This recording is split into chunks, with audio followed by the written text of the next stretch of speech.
In this video, we are going to demonstrate the water level indicator project. This is the water level printed circuit board. Notice the first track. It will reach the bottom of the glass. Now this is the second track. It is slightly above the base of the glass. The third track is above the second track, and the fourth track is above the third track. The first track is also called the common track.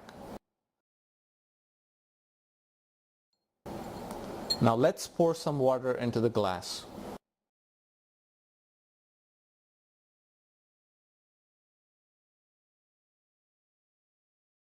When the water level reaches the level of the second track,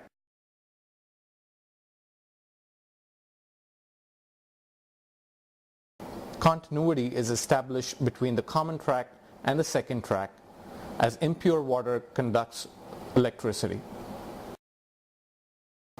Transistor Q1 gets switched on and current flows through LED L1, making it glow. Now let's continue pouring water into the glass.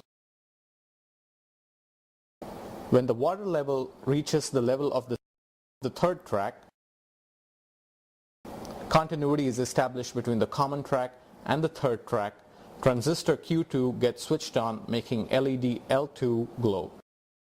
Similarly, if the level of the water rises further in the glass, transistor Q3 and Q4 shall switch on, and LED L3 and L4 will glow.